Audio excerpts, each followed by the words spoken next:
एक प्रश्न असा आहे, वैयक्तिक आहे थोडासा, की आता आपण इतक्या जबाबदाऱ्या सांभाळताय आणि मला असं वाटतं आत्तापासून नाही तर अगदी 2004 पासून जेव्हा आपण तितक्या सक्रिय राजकारणात नव्हता तेव्हा देखील म्हणजे तोही काळ मी पाहिलेला आहे की जेव्हा तुम्ही संपूर्ण कॅम्पेनिंग पाहायचात मुंडे साहेबांचं, बीडमधला त्यांचा प्रचार आणि कशा पद्धतीचं ते असलं पाहिजे याकडे पाहायचं, तेव्हा आपले लेकरू हे छोटं होतं.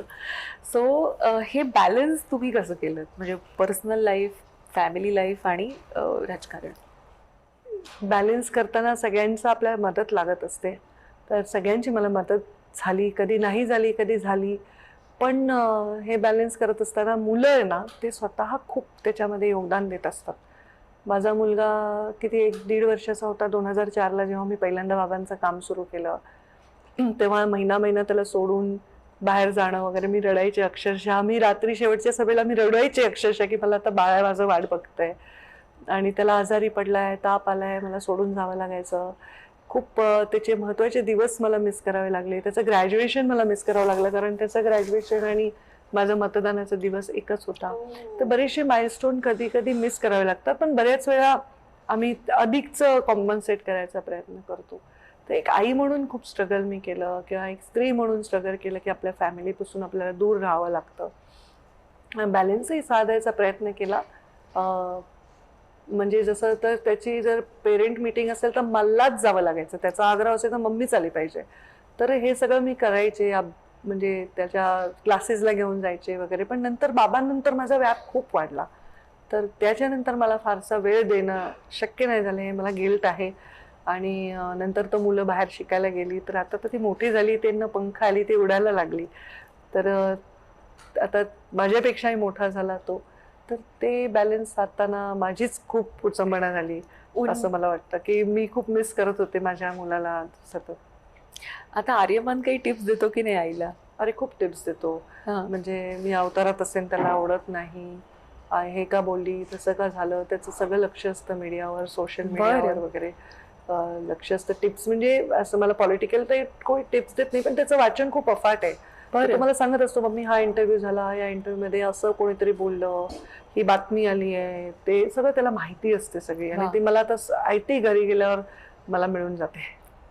वा, पण मग कधी आई तू अजून छान टेकटप होऊन जा, कारण किंवा असं काही टिप्स देतो की नाही? कारण आर्यमान पण एकदम टापटीप असतो कायम, कधी he is handsome handsome boy. त्याला वाटतं त्याच्या आईने खूप छान राहावं आणि एन्जॉय करावं. मी काम करते ठीक आहे, मैत्रिणींना भेटणं, मैत्रिणींना जेवायला बोलव, मॉलमध्ये जा, पार्टीला जा, फ्रेंड्सला भेट, त्याला वाटतं. आणि मग मम्मी कधी मॉडर्न कपडे वगैरे घालून तयार झाले, अरे वा mummy you are looking nice, तर त्याला वाटतं की मम्मीनी साडी सलवार सूटच्या बाहेर यावं, थोडंसं कधीतरी आपलंही आयुष्य असावं. तर त्याला ते खूप वाटते की क्या बोरिंग करते रहते हो, बाहेर नाही निकलते, असं तो मला सारखं सांगत असतो.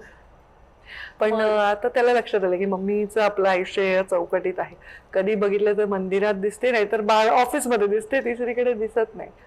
तर त्याला वाटतं मी माझं आयुष्य एन्जॉय करावं. आणि आताची मुलं इंडिपेंडेंट आहेत, ते काही खूप असे चिकटून आपल्याला राहत नाही. त्यांचं लाईफ आहे, फार बिझी आहे, फार सोशली ऑक्युपाईड असतात. ह्याचं लग्न, त्याची एंगेजमेंट, त्याच्या बर्थडे, असं चालू असतं त्यांचं पण खूप काही.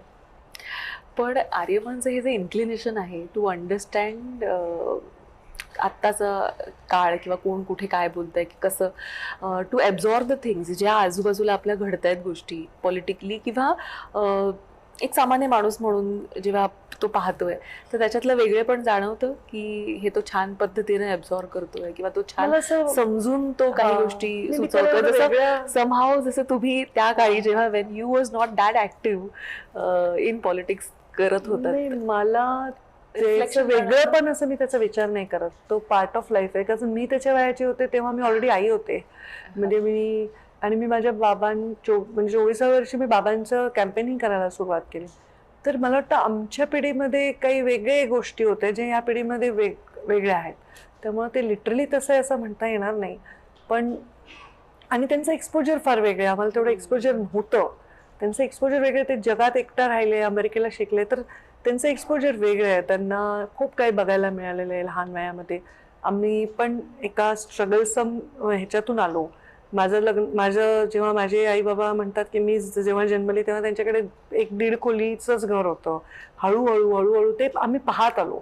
तर ह्या मुलांनी थोडं चांगलं म्हणजे नेक्स्ट टू नेक्स्ट जनरेशन झाली, ती दुसरी पिढी झाली, तर त्यांचं जीवनाविषयीची व्यापकता आणि विचार हे आमच्यापेक्षा वेगळे आहेत आणि त्यांची स्पीड खूप फास्ट आहे.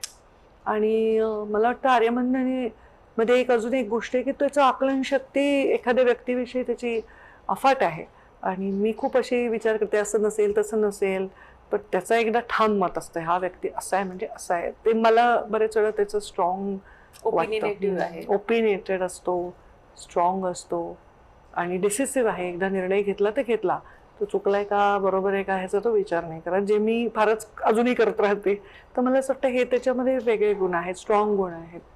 मे बी ते पण पुन्हा मेल म्हणजे असणारे गुण असतील आणि महिला सारखी कॉन्टम्प्लेट करून बघत असते गोष्टी.